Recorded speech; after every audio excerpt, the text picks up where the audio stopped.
Hello दोस्तों, Akshay academy में आप सभी का स्वागत है। आज जो हम डिस्कस करने वाले हैं वो है बोनस इश्यू या तो बोनस शेयर भी बोल सकते हैं।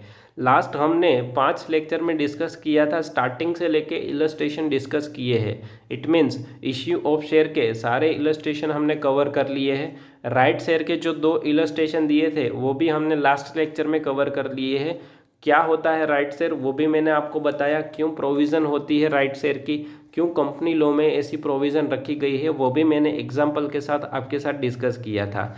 नाउ अब जो हमारा टॉपिक स्टार्ट होने वाला है वो है बोनस इश्यू पे। मीन्स बोनस शेयर क्या होता है उसके बारे में आज हम डिटेल में डिस्कस करने वाले हैं। सबसे पहले स्टार्ट करते हैं बोनस शेयर। उसका मतलब देखो लिखा है, a bonus share is a free share issue without any consideration to an existing shareholder in the ratio of number of share held by that shareholder। Bonus share free में दिया जाता है without any consideration. Means free में हम अपने share holder को देते हैं। कौन से शेयर होल्डर को? तो जो एग्जिस्टिंग शेयर होल्डर है उसको दिया जाता है, फ्री में दिया जाता है। कितने शेयर दिए जाते हैं? उसके पास जितने शेयर है उसके रेशियो में उसको दिया जाएगा बोनस शेयर। इससे इश्यू करने से होगा क्या? तो decrease reserve and surplus. Company की जो रिजर्व एंड सरप्लस होगी वो क्या हो जाएगी? डिक्रीज। लेकिन उसकी कैपिटल क्या हो जाएगी? इंक्रीज हो जाएगी। वे टू कैपिटलाइज प्रॉफिट, ये एक रास्ता है अपनी रिजर्व को कैपिटल में कन्वर्ट करने का। अगर हम बोनस इश्यू करते हैं तो हमारी कैपिटल बढ़ जाती है और प्रॉफिट क्या हो जाता है? कम हो जाता है। इट मीन्स रिजर्व कम हो जाएगी और हमारी कैपिटल क्या हो जाएगी? इंक्रीज हो जाएगी। It means reserve is transfer to capital. Now reserve अब कन्वर्ट किस में हो गई है? कैपिटल में हो गई है। Now next point, bonus issue करना हो तो कौन कौन सी रिजर्व में कर सकते हैं? तो fully paid up bonus share is member out of free reserve में से कर सकते हैं। फ्री रिजर्व का मतलब क्या होता है? नीचे लिखा है। सिक्योरिटी प्रीमियम में से भी कर सकते हैं। कैपिटल रिडम्पशन रिजर्व में से भी बोनस इश्यू हो सकता है। एक रिस्ट्रिक्शन खाली रखा है एक रिजर्व पे, कौन सी है? वो है रिवैल्यूएशन रिजर्व या तो रीवैल्यूएशन ऑफ एसेट। एसेट का रीवैल्यूएशन करके जो भी प्रॉफिट हुआ है उसको हम बोनस इश्यू के लिए यूज़ नहीं करेंगे कभी भी। और मीनिंग ऑफ फ्री रिजर्व उसको मतलब क्या होता है? देखो लिखा है, मैं आपको शॉर्ट में बता देता हूँ। ऐसी रिजर्व कि जिसका पर्पस पहले से डिसाइड ना हो। जैसे मैं बोलूँ जनरल रिजर्व, जनरल रिजर्व हम कोई भी पर्पस के लिए यूज़ करें तो उसको फ्री रिजर्व भी बोला जा सकता है। सपोज लिखा है एम्प्लॉय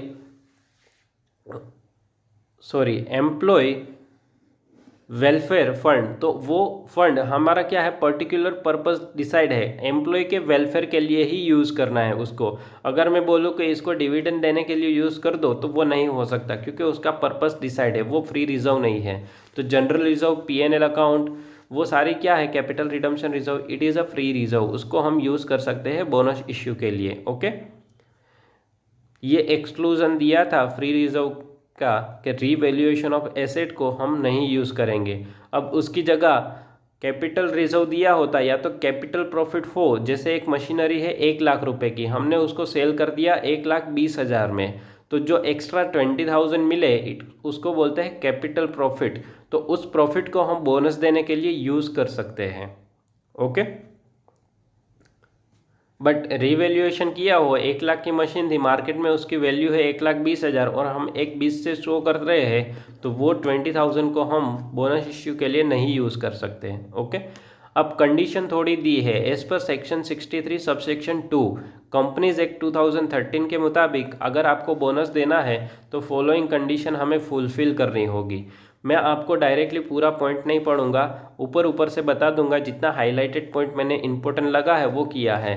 पहला पॉइंट बोल रहा है कि आर्टिकल में उसका ऑथोरिटी होनी चाहिए। It means article of association में आपने बोनस इश्यू करेंगे ऐसा कुछ लिखा होना चाहिए।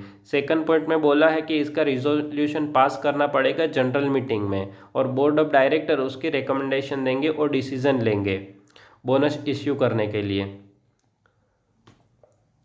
फिर फोर्थ पॉइंट ऐसा बोल रहा है कि कोई भी इंटरेस्ट और प्रिंसिपल की लायबिलिटी नहीं होनी चाहिए, तो ही हम क्या कर सकते हैं? बोनस शेयर इश्यू कर सकते हैं। और सेम वे कोई स्टैट्यूटरी ड्यू हो, जैसे कि कंट्रीब्यूशन टू प्रोविडेंट फंड बाकी है, ग्रेचुइटी, बोनस, कुछ भी एम्प्लॉय के रिलेटेड कोई भी लायबिलिटी स्टैट्यूटरी ड्यूज हो तो हम बोनस इश्यू नहीं कर सकते। बोनस शेयर इश्यू करने हैं तो ये सब हमें पहले कर लेना है, कंट्रीब्यूशन भी कर देना है, ग्रेचुइटी भी में कंट्रीब्यूशन कर देना है, और बोनस अगर देना हो तो वो भी दे सकते हैं, दे देना है पहले।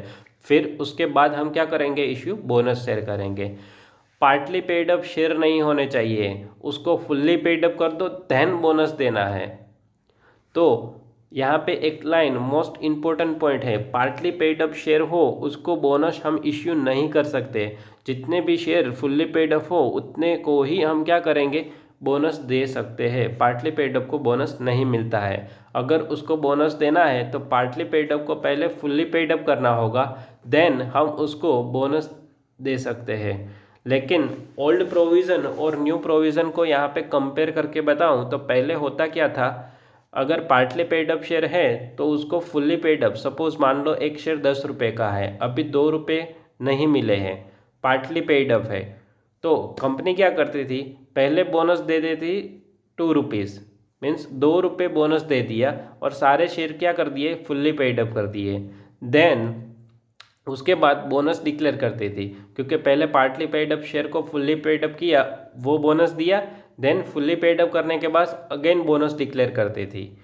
लेकिन एज पर कंपनीज एक्ट 2013 यहाँ पे रिस्ट्रिक्शन लगा दिया है कि आप पार्टली पेड अप शेयर हो तो उसको बोनस इश्यू नहीं कर सकते, आपको directly fully paid up share को ही आपको क्या देना है, बोनस देना है। तो ये एक बात ध्यान में रखना। लेकिन यहाँ पे जनरल एंट्री दी है तो मैं आपको दोनों तरीके से पढ़ाने की कोशिश करूँगा, जैसे हमारे मॉड्यूल में दिया है आंसर। ओके, देन सेबी की कुछ गाइडलाइन दी है जो कि हमारे सेक्शन 63 में पढ़ा, उसके हिसाब से सेम ही दिया है। जो अभी ऊपर इंटरेस्ट की ड्यू नहीं होनी चाहिए, ग्रेचुइटी वगैरह पे हो जाना चाहिए, वो सारी सेबी की गाइडलाइन भी ऑलमोस्ट सेम है। ओके, अकाउंटिंग एंट्री कौन कौन सी होगी, अकाउंटिंग एंट्री काफ़ी इजी है। मैंने अभी आपको जस्ट 2 पार्ट बताए कि एक पार्टली पेड अप शेयर को फुल्ली पेड करने के लिए भी बोनस देती है, और उसके बाद फुल्ली पेड हो जाने के बाद अगेन बोनस दिया जाता है, तो फुल्ली पेड होने के बाद भी दिया जाता है। तो दोनों की एंट्री डिफरेंट होती है। क्या एंट्री होगी अगर पार्टली पेड अप शेयर को फुल्ली पेड अप करें, देखो पहली जो एंट्री दी है वो पार्टली पेड अप को फुल्ली पेड अप करते हैं, तो कौन कौन सी रिजर्व हम यूज़ कर रहे हैं उसको डेबिट करना है। अगर हम capital reserve realise in cash only, cash only जितना रियलाइज हो चुका है उतना ही यहाँ पे लेना है, उसके अलावा हम क्या कर देंगे, डिडक्ट कर देंगे। General reserve, profit and loss account, इन सबको डेबिट करेंगे to bonus share holder account. अब ये जो पैसे मांगे हैं ये फाइनल कॉल के हैं, किसके हैं, फाइनल कॉल के, तो final call account debit to share capital account. And bonus share holder हमने क्या दे दिया है, हम उसके पास फाइनल कॉल मंगवाने के बजाय हम कंपनी ही सामने से क्या दे रही है, बोनस शेयर दे रही है, और बोल रही है कि हमें आपके जो फाइनल कॉल के अमाउंट बाकी है वो नहीं चाहिए। तो 2 रुपीज़ यहाँ पे क्या कर देंगे, bonus share holder account debit to share final call account. तो आप यहाँ से क्रॉस करते जाओ तो bonus share holder account credit हुआ, फिर लास्ट एंट्री में डेबिट हो गया, तो वो दोनों निकल गए। फाइनल कॉल अकाउंट डेबिट हुआ, फाइनल कॉल अकाउंट क्रेडिट भी हो गया, तो बचा क्या, बचा कौन सा, general reserve, profit and loss, capital reserve debit to share capital account. It means जो रिजर्व का पैसा था ट्रांसफर हो गया कैपिटल में। It means partly paid up share थे वो क्या हो गए, फुल्ली पेड अप हो गए। तो अगर क्वेश्चन में पार्टली पेड अप शेयर है और उसको फुल्ली पेड अप करने का बोलते हैं तो हमें ये 3 एंट्री पास करनी होगी। नाउ अब देखते हैं वो एंट्री जो फुल्ली पेड अप शेयर हो और बोनस डिक्लेयर करे। तो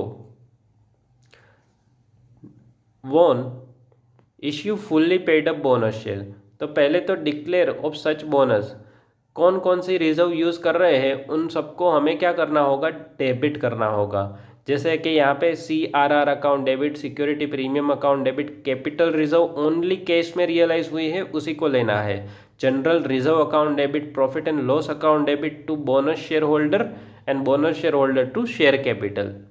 ओके, तो जो भी रिजर्व थी वो ट्रांसफ़र हो गई कहाँ पे, शेयर कैपिटल में। नाउ यहाँ पे एक पॉइंट आपको मैं बता देता हूँ, कि क्वेश्चन में आप आगे के इलस्ट्रेशन जैसे हम पढ़ेंगे तो ये वाले क्वेश्चन में पहले CRR यूज़ करेंगे, फिर सिक्योरिटी प्रीमियम करेंगे, फिर जनरल रिजर्व करेंगे, तो ये सीक्वेंस में करेंगे। नेक्स्ट क्वेश्चन देखेंगे तो वहाँ पे पहले जनरल रिजर्व किया होगा, कैपिटल रिजर्व किया होगा, फिर सिक्योरिटी प्रीमियम। तो कंपनीज एक्ट में कोई भी ऐसा प्रोविज़न नहीं है कि आपको इसी सीक्वेंस में आपने अपनी रिजर्व को यूज़ करना है। हमें जितनी भी फ्री रिजर्व हो उसको यूटिलाइज करना है, कौन से सीक्वेंस में करना है वो नहीं बताया है। तो हम कौन सा सीक्वेंस फॉलो करेंगे? हम जनरली कंपनी क्या करती है, प्रॉफिट एंड लॉस अकाउंट को सबसे लास्ट में यूटिलाइज करती है। क्यों? अगर प्रॉफिट एंड लॉस को स्टार्टिंग में यूटिलाइज कर दिया तो उसकी बैलेंस शीट में जो प्रॉफिट एंड लॉस है वो तो नेगेटिव में चला जाएगा, या तो पूरा प्रॉफिट एंड लॉस क्या हो जाएगा, निकल जाएगा। तो इससे कंपनी की जो भी रेप्यूटेशन है वो शायद कम हो सकती है। तो इससे प्रॉफिट एंड लॉस उसका मेंटेन रहना चाहिए, प्रॉफिट ऑलवेज ज़्यादा दिखना चाहिए बैलेंस शीट में।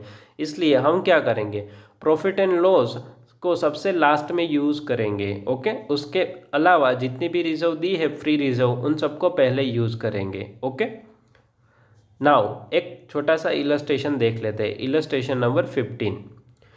Following item appear in the trial balance of M Limited as on 31st March 2015। 31st मार्च 2015 की आपको इंफॉर्मेशन दी है। 60,000 equity share 10 each 6 lakhs।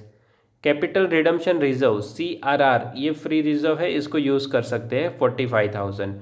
Plant revaluation reserve हमें नहीं यूज़ करना है तो उस पर क्रॉस कर दिया। सिक्योरिटी प्रीमियम को यूज़ कर तो सकते हैं, जनरल रिजर्व को भी यूज़ कर सकते हैं, PNL अकाउंट को भी यूज़ कर सकते हैं, लेकिन उसको लास्ट में करेंगे। कैपिटल रिजर्व कैश ओनली हम यूज़ करने वाले हैं तो 37,500 यूज़ करेंगे हम, क्योंकि प्रॉफिट कितना है on sale of machinery 37,500। Now company ने डिसाइड किया है to issue bonus share to its share holder at the rate of 1 share for every 4 share held. 4 share जिसके पास हो उसको एक बोनस शेयर मिलेगा। तो हमारी शेयर कैपिटल कितनी थी, 60,000 शेयर थे, तो बोनस शेयर कितने देने पड़ेंगे, 15,000 बोनस शेयर देने पड़ेंगे इंटू 10 रुपीज़। तो 1,50,000 का हमें क्या डिक्लेयर करना है, बोनस देना है। तो देखो मैंने लिख दिया बोनस शेयर होल्डर अकाउंट 1,50,000। अब कौन कौन से रिजर्व यूज़ करेंगे, तो मैंने बोला PNL सबसे लास्ट में यूज़ करेंगे और जनरल रिजर्व भी। तो पहले कौन कौन सी रिजर्व पड़ी है, तो देखो कैपिटल रिजर्व था, कैश ओनली लेना है तो 37,500 वो यूटिलाइज कर लिया। देन CRR 45,000 को भी यूटिलाइज कर लेते हैं। देन सिक्योरिटी प्रीमियम को भी यूटिलाइज कर लेते हैं। देन जो डिफरेंस अमाउंट बची वो कितनी बची, 15,000 रुपये। तो वो 15,000 हम किस में से ले लेते हैं, जनरल रिजर्व में से। इससे होगा क्या, profit and loss as it is रहेगा, बैलेंस शीट हमारी अच्छी शो करेगी प्रॉफिट एंड लॉस के कारण और जनरल रिजर्व के भी कारण। Then second entry, bonus to share holder account debit to equity share capital 1,50,000 1,50,000। तो ये 2 एंट्री हमें करनी थी बोनस इश्यू की। नाउ नेक्स्ट लेक्चर में इसके बाद वाला इलस्ट्रेशन नंबर 16 देखेंगे। अगर पार्टली पेड अप शेयर हो तो उसकी फुल्ली पेड अप की एंट्री, देन बोनस डिक्लेयर करने की एंट्री। ओके, तो वो हम नेक्स्ट लेक्चर में देखेंगे। मिलते हैं नेक्स्ट लेक्चर में। Thank you for watching.